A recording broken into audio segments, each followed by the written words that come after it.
Good morning, everybody, and welcome to another Job Train How Talent session. This morning, we are talking all about buying recruitment technology with confidence.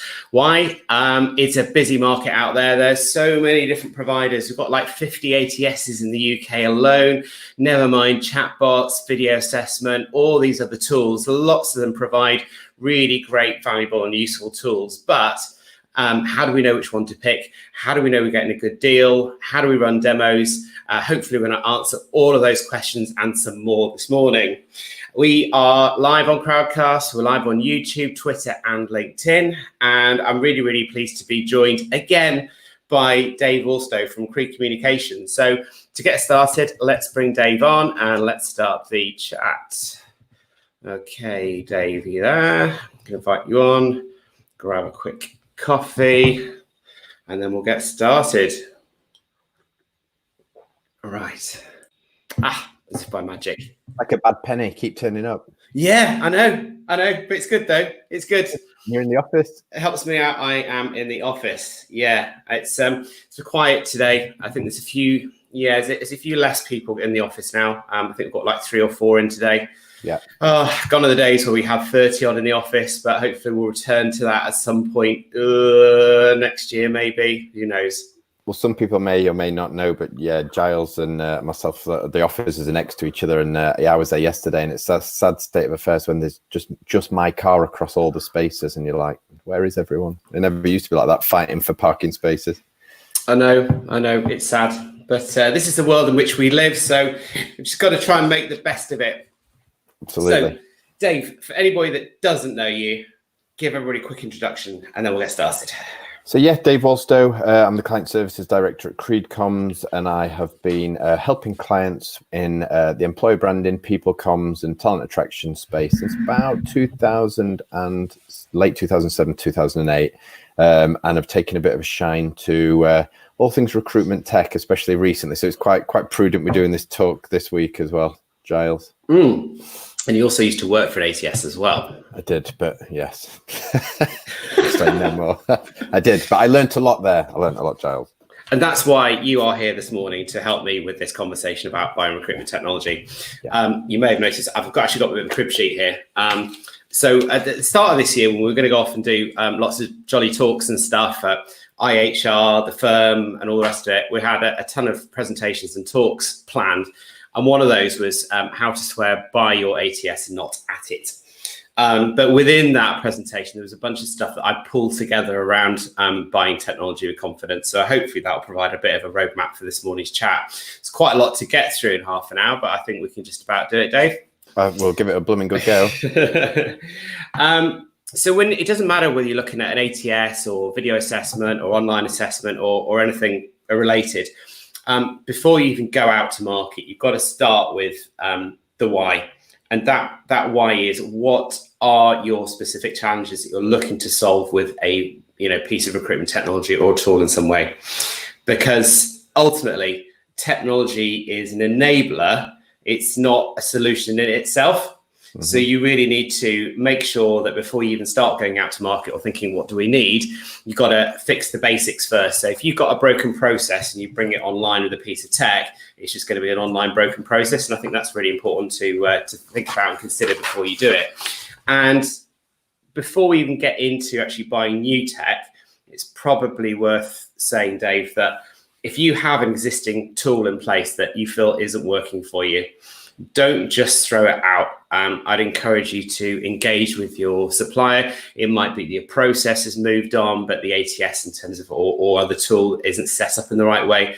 Business is hard won for us in the recruitment tech business. So engage with your supplier first. Explain what frustrations or issues you're having and give them the opportunity to work with you to see if the existing platform can meet your requirements. Is that fair to say? I think that's really fair to say. And I know that there's, organizations we've worked with across the years who've had, well, I'll always start with, and Giles, and no offense meant by this, but the majority of organizations that I've ever worked with don't start a conversation with, I love my ATS or I love my recruitment software. It's never the way. There's always something that niggles them or whatever. But the amount of times that I've seen that when you actually speak to the ATS and they say, yeah, but they're on version 4, we're up to version 12 of the system, but they've just not paid for an upgrade, or that we've not been able to discuss an upgrade. And you just think, actually, what you want could very easily be there with that piece of tech, for that tech provider, but you just maybe not had that conversation. But yeah, I think it's just making sure that you know the full capabilities before you throw stuff out. Yeah, for sure. Communication is key. And going back to look at what specific problems you're looking to solve, some of those classic ones might be, I'm finding myself or my team is too reactive in terms of recruitment, so I'm not able to be proactive in my approach to hiring.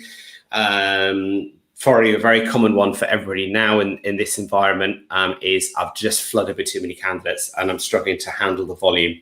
You know, I'm spending too much of my time looking at candidate applications that aren't relevant or trying to manage them all. You know, that's another classic problem. Or I'm struggling to find people in some way. Or I've got loads and loads of candidates, but I've also got loads and loads of attrition. So these are sort of classic problems that you might be looking to solve with a piece of tech. Is there anything else that I might have missed out there in terms of sort of common challenges and problems and things? Yeah, I think there's a lot of it now is around the candidate journey. So from start to finish, we know that there's tech out there that can help you attract candidates and bring them in. So that's tech in how you're using maybe your job boards or programmatic or whatever. Yeah. Then there's the ATS, then there's onboarding. During that process, you might have a career site, you might have a chatbot. Then when people are in place, you might have a referral program that's tech-based. There's tech at every step. It's just you making sure you've got something that's fit for purpose and that is consistent, I guess, at each stage. And then that way you're going to keep your candidates. Well, you're going to get them to join in the first place, and then hopefully keep them. Yeah, it's probably worth, again, before you go out to market, considering what the potential return on investment. So you've got the specific challenges you're looking to solve, and then you've got to try and work out, so, you know, what is the return on investment likely to be in terms of a piece of technology? So is it going to help me to be more proactive in terms of my hiring? So therefore, I've got less empty chairs within the organization. Is it going to give me a wider reach? So that might be, for example, things like employee referral programs, a piece of tech to support that. And what will that result in terms of cost saving or better hires? Will it enable me to recruit at pace, faster, more efficient, that kind of thing? And what's the output of that? How does it contribute to, you know, the bottom line? And you mentioned onboarding, Dave. That's quite an important area, isn't it? Onboarding's increasingly important. I'll come just back onto onboarding in a sec. I was just going to say there that, again, with tech, whereas traditional recruitment is really quite easy, generally speaking, to give a tangible ROI on something. I paid this and I got this back in return, and it's transactional, it's quite quick. I found that tech, we get asked an awful lot of questions. Right, so if we build this career site, what's that going to deliver me? It's not easy to say what that's going to deliver tangibly as a return financially. There's no real financial return with that. It's less tactile than that. Same with a chat. What's a chatbot actually going to get me, etc. And I think a lot of these things, the business case needs to be broader than just cost return. And I think it's actually what it's going to do for your business, what it's going to do for your people, be it potential or be it actual. Yeah, definitely. We keep coming back to this one. You know, you need to, or we within the TA industry need to always carefully consider what is the strategic stakeholders. Yeah. Personally, I think I don't do it anymore, but when I was selling JobTrain, I probably took a successfully JobTrain to, 120 clients. So many times I saw projects delayed or not getting sign off because people haven't actually engaged the right stakeholders early in the process. So that might be people at C-suite. It might be people within marketing and comms. I'm sure you see that quite a lot, Dave. I do indeed. Be people within technologies. It might be a CTO or at least your IT team. Hiring manager is really important as well, because if they're not engaging with the tech, then it's just a white elephant. So these are all important things to consider before you get started. Of course they are. If people aren't bought in at the beginning, then you're just basically forcing something upon them, which they could have been involved in from the start and maybe actually really positively contributed to and given you some great ideas how to make the tech even better or more fit for purpose. So, yeah. And I think, Giles, just going back to your onboarding point, because I'm conscious I don't want to dodge your question. Very important. We see a lot of businesses have fantastic talent attraction strategies, great careers websites, brilliant ATSs like JobTrain. Then they join the business. What are you doing for them at that point? What's the onboarding process? And I would say more than ever now, when people are working from home, how are you onboarding people in a way that's making them feel welcomed and included and like valued, when you've probably had this great experience in a lot of cases up to that point, and then you can now use tech in some really clever ways to make that onboarding process really quite slick and feel really welcoming. Yeah, and in fact, you helped us out actually a little bit with our onboarding. So you got the compliancy stuff, contracts, offer letters, all that kind of stuff. But you mentioned making people feel included, welcomed, all the rest of it, giving them a sense of connection, culture, context, all that kind of stuff.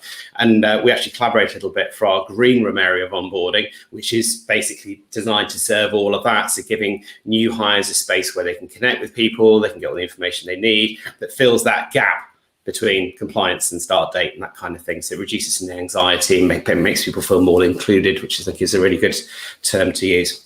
And it's interesting, Giles. I mean, obviously we did some work together there, but I think strangely because we've been getting asked, obviously, as I'm sure a lot of agencies are at the minute, like how's things going, how's Creed doing, and etc. And kind of saying general talent attraction and stuff's kind of, it's taking a bit of a hit, obviously, because there aren't as many people needing to recruit, because obviously applications are either coming in thick and fast or people aren't recruiting. But an awful lot of residual budgets or efforts are being spent on onboarding or on internal comms or people comms kind of projects at the moment, and it's becoming all the more important. I think pre-COVID it was all about go 100 miles an hour reactive, and as much as you try not be reactive, a lot of that's sort of how a lot of clients are geared. They're just, it's, you don't know what's coming the next day. Whereas now, because things have slowed down a bit, people are starting to think about a bit more about the softer side of recruitment, which I think is really important. And tech, I know we're kind of diverting here, but tech absolutely can enable that. Yeah, I totally agree. Used in the right way, it can show consideration, the human element of recruiting as well. So we've perhaps established that our existing tech, doesn't work, or that we're missing something. Where do we go?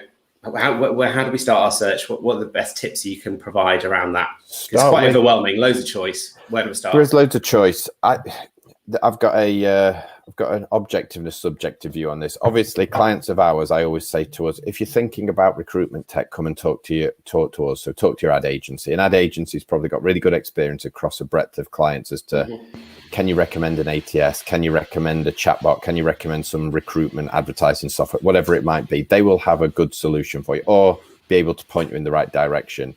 What you must, though, do as well is look to your own networks. If you're part of the in-house recruitment network, the firm, the rec events company, there are tons of, well, I'll say tons, but there are 3 or 4 really good events companies out there, networking companies that people in TA and in recruitment all are able to, well, I'm not allowed in there because I'm not part of that world, as it were, but I know that they share jobs and tech and advice and all that kind of good stuff. So absolutely start there, because there will 99.9% be somebody in one of those groups that has had exactly the same problem as you.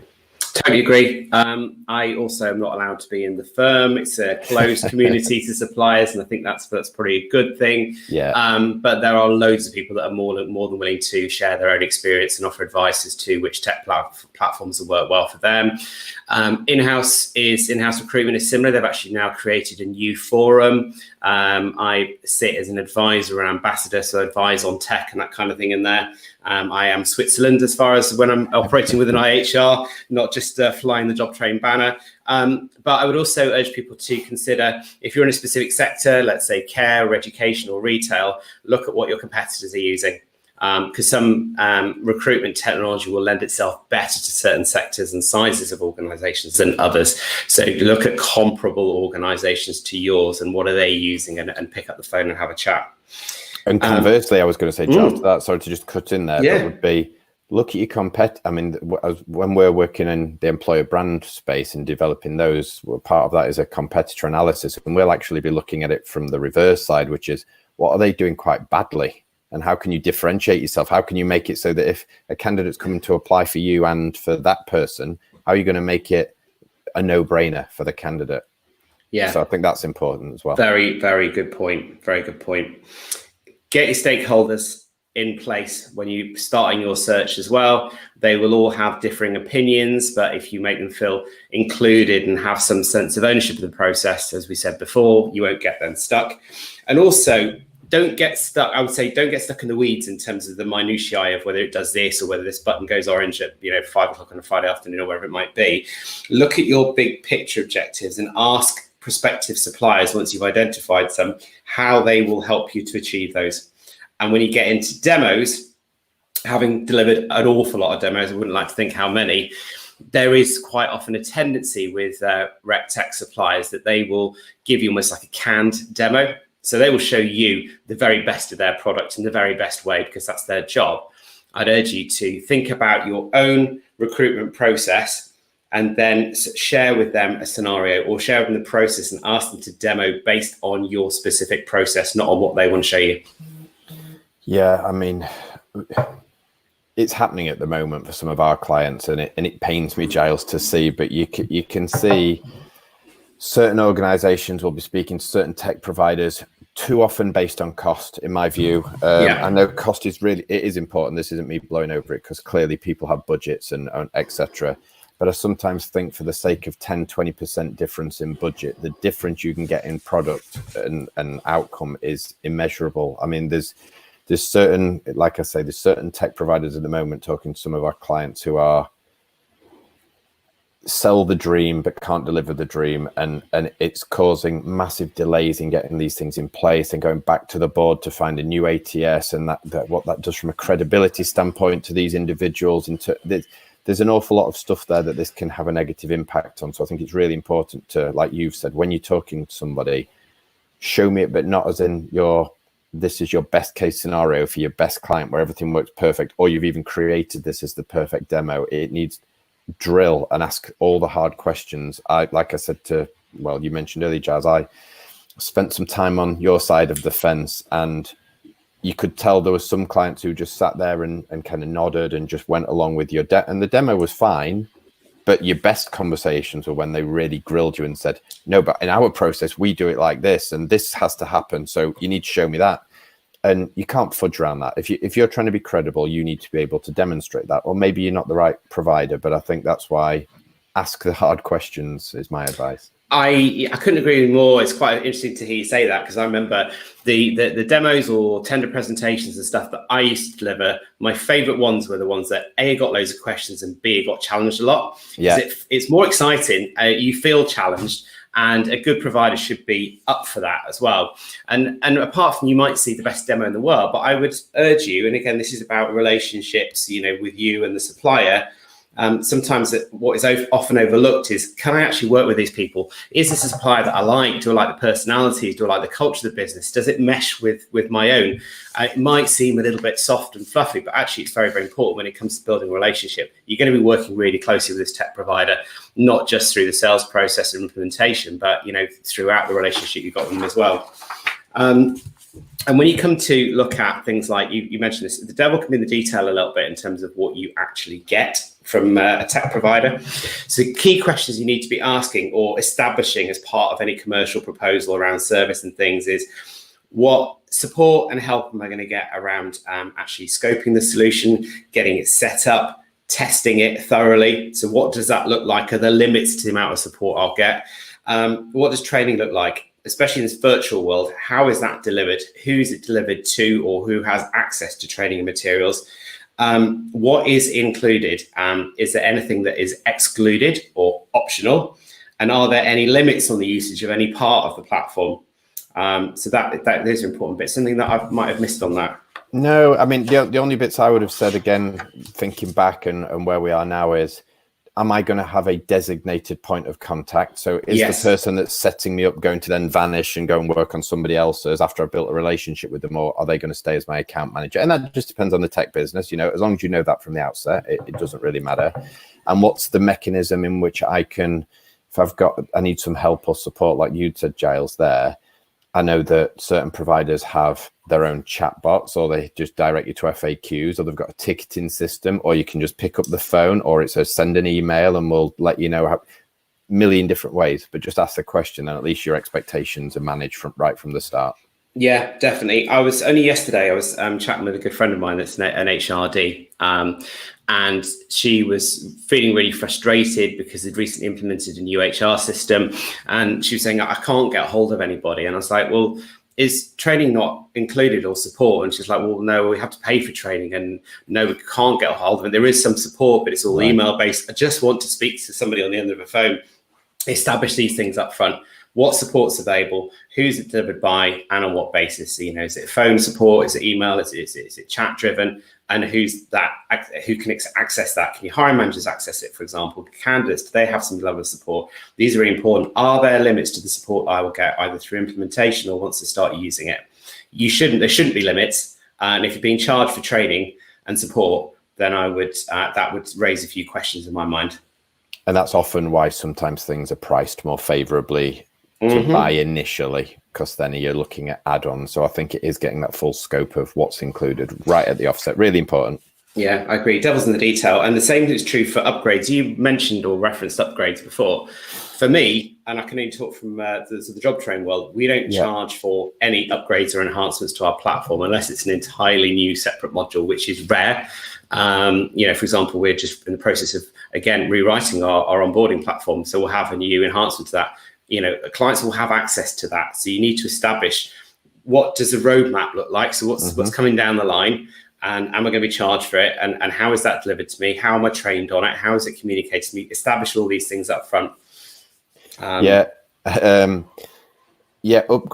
are something, like I say, I'm being very good, Giles. I'm gonna not talk about my previous history too much because it would be unfair on that business. But upgrades are a point of contention for me in many ways, because I think every business is slightly different, and I understand that these businesses are commercial, and that sometimes this development, and this I can say from my own experience, that sometimes you're going to have your best developers who are these I can't remember what they're called, something architects, and they're on a fortune, and for them to put their huge brains into developing these things, because they do have huge brains, I've seen it in action, is that you understand why some things do need to be charged. But I think there are also some things that are really quite simple or easy or logical upgrades that are actually going to make that company's system better by you asking that question or by asking for that upgrade. Yeah. And actually, I'm not saying you're doing them a favor, but you may very well be enhancing that tech business's product by asking something that their next customer will ask, or that they can go out and pitch and talk about at their next,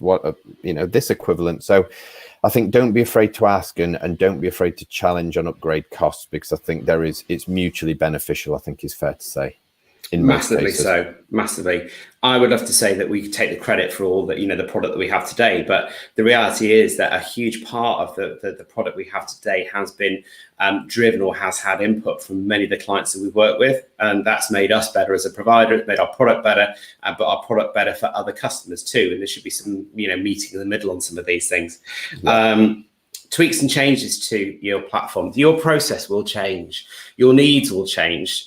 Establish very clearly if you want to make tweaks and changes to the solution, is that something that you can do? And if you can't, or perhaps you haven't had the training or it's something new, what support will you get from your provider? Are there charges associated with just changing configuration and setup and that kind of thing? For me, there shouldn't be, unless it's a really big piece of work, but work out what the limits are there. If I need to rebrand my candidate experience because I've got a lovely new career site, what are the charges going to be for that? If I want to integrate with another piece of recruitment technology, like a chatbot or video assessment, can that be done? And how much is it going to cost? At least ballpark, so you've got some idea in terms of future budgeting. Yeah, agreed.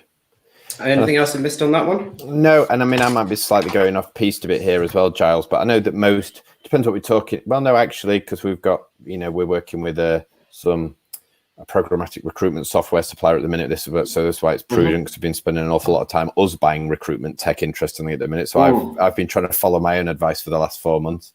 But then we're working with chatbots. We work with, probably 25 of those 50 ATSs that you mentioned, because it seems that no two clients ever have the same ATS, which has its own challenges. But each of those works in a slightly different pricing model. And again, it's asking how that works, because they're all fine, but it's just understanding it and getting your ducks in a row first. So is it a one-off cost and that's it forever?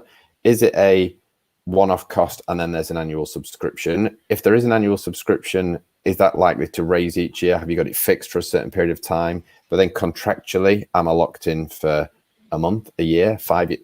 Just get all your ducks in a row with what are the parameters of what I'm actually buying. Because what I have found, Giles, and again, this isn't job train, this is my own experience of using a variety of tech, is that tech seems a lot harder sometimes to get out of as a contract than maybe working with Creed, for example, or if you bought a job board contract with Total. If you buy something with Total Jobs, you're in for your 6 months and then you can walk away. If you work with Creed and you don't like what we've done after the first 3 months, off you go, kind of thing.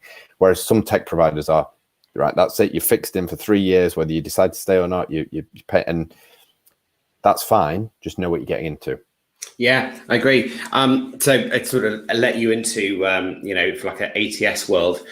Most of our customers will typically sign up for 3 years, but we'll offer them a break at the end of the first year. I'm happy to say we never have a client walk away from us, but that gives us some sense that if it didn't work out for whatever reason, there is, if like an escape route. And I think it's quite reasonable to ask that of your ATS provider as well. And you've got to try something like a job train for a year. You're not going to know whether it's fit for purpose immediately. Once you're transitioning an entire, recruitment team across into a new platform that's probably new, you've got to give it the time to embed. But I think, at least have the ability to review. Unless you're a very small business, I would really challenge the whole idea of free trials and stuff. You need, if you're a larger organization, especially, you need proper support, a full-on, detailed scoping, setup, configuration, training, change process in order to really understand whether the tech's going to work for you, making sure that it does work for you too.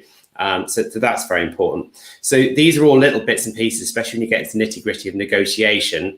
How is that cost going to change as you reference? Is there anything that I haven't paid for that might be available? How much is that going to cost? If you want to integrate stuff later on down the line, can it be done? How much is that going to cost? Are there limits around support? Make sure you've established all these things. And before you commit, just take a breath, take a step back. Sometimes, all the glitters is not gold in terms of technology. Some beautiful looking tech out there, but you really need to challenge yourself. Does it solve my specific challenges or not? Does it meet the business needs and does it meet the user's needs? So is it going to work for hiring managers? Can they access it working from home or using a mobile? And if so, what does that look like? So just, take that breath and then focus on these things, challenge yourself on those. And then finally, again, come back to it. Do I like this provider? Do I trust them? Can I work with them? Are they being transparent? And we're working very closely with me.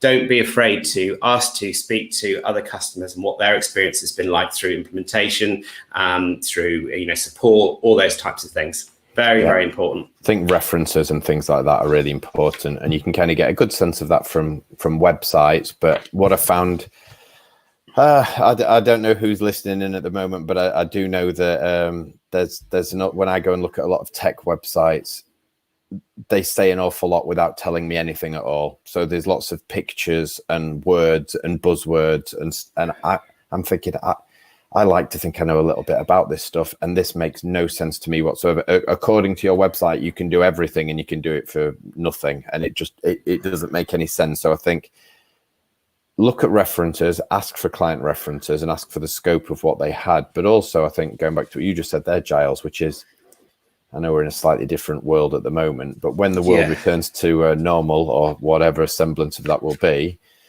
go and see the tech provider, go to their offices, meet the people. Obviously, don't let them just be strangers or people that you just see talking in a living room like I am today or whatever. Just actually go and see, look at their outfit, does that sit? Because sometimes you can get a cultural or kind of personality fit with people based on their environment and how they work and what their team, the wider team, are like. So it is still a people by people kind of thing. I know there's tech here, but you need, like you've said, Giles, you need to be able to work with the people that you're buying that tech from. You do. You mentioned before about sort of upgrades and dev. Again, I'd ask your vendor very clearly, how much input do I have into that roadmap if I want tweaks, changes, enhancements? Do I get the opportunity to look at sort of new innovation, perhaps be what we call sometimes in job trade critical friends? Is there a user group? Is there community? Can I contact or connect with other people that use the platform as well? How open is that? And do establish all these things up front. You should feel you've got a voice and it's heard. And again, I would probably also establish, if things don't go quite right, what's the escalation process? Are the leadership team and the vendor accessible, and who are they? And get some sense of that before you start. Final thoughts, Dave. I've got a couple here. Making sure that you define the specific challenges you're looking to solve. Make sure you get your stakeholders in the room within your own organization early, identify who all those people need to be, whether they're responsible, accountable, consulted, or just need to be informed about what's going on. Be clear if you can on any ROI before you start, making sure that the product or what it's going to do for you is aligned with strategic objectives. And then establish a partnership with the vendor, or that you can establish a partnership with the vendor, which is based on mutual understanding, so they get you and you get them. It has to be trust established as well. And probably more important than anything is around communication. Is there clear communication? Anything else that you'd add on to that? I mean, that's most of those. Well, all of those I completely agree with. I'd just be adding, don't rush in. It's a decision that you could be tied into for a year or more. So make sure it's the right decision. Where possible, don't factor it in on cost. Maybe easy for me to say, but obviously that's how I look at it as well, is look at it on, is it going to deliver what I need it to? Because am I going to end up paying more than that slightly more expensive supplier in the long run if I go with the cheaper one just to get it off the ground? And I think the really key thing as well is testing, which I've not really emphasized. If there's one thing that I noticed working on the ATS side, and what I've noticed then even now doing what I do for helping clients embed chatbots, or when they're bringing in new ATSs or Broadbean or whatever it might be, there's never enough time spent testing. It's just implemented. Same with careers websites, and it's just not given enough time to test. And then when you actually do go live, there's all the panic stations of this word spelt wrong, or this application form doesn't quite work right, or this page doesn't load when I view it from a Safari on a mobile or whatever. It just, that testing really important. And I think it's not, I would say, I may be speaking too candidly, but in our worlds of non-techie people, it's not our favorite job. It's not the thing we want to be spending our time doing, is going on websites and trying to break things when we've got a day job to do. Try and find somebody or a team that you can allocate to do that testing, because really important, and it'll save you a lot of headaches. Yeah, absolutely. Couldn't agree more. The only thing I'd probably add on to that as well, which we didn't touch on, was more about establishing the credentials of the organization. So there are lots of new providers out there, some really, really good, but there's really no substitute for experience. So look at that track record, look at the experience and the backgrounds of the people within the team that are going to be supporting you, and establish early on. Your CTO will probably help you with this around the tech providers, where they're hosted, how secure it is. Has that solution been what we call penetration tested? So that is basically just trying to break it. Your provider should be able to share with you when that last test was done, and even to a degree what the results of that might be. Really, really important, because that provider is going to be working with you as custodians of your candidate's personal data. Very, very important indeed. And obviously now more than ever, GDPR that ties in with all of that kind of stuff as well. And where are they at with that? So that's my last thought, I think, Giles. Right. We're up on time, aren't we? As always. We are over a little bit, but I think we've covered it all. I've got some resources and stuff. So if anybody watching this wants any background information, that kind of thing, or a bit of extra stuff, then more than happy to share that out. You can find Dave on LinkedIn, but also Dave at crecoms.co.uk. Nicely remembered, yeah. Great, thank you. And Giles at jobtrain.co.uk. I hope you found this session helpful. Dave, thank you so much for helping me out. Thanks for having me again. No, my absolute pleasure. So that's it for this morning session.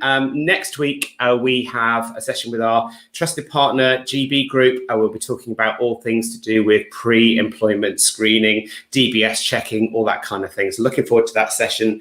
But I hope you all have a great week, and we'll see you soon. Cheers. Thanks, everybody. Bye.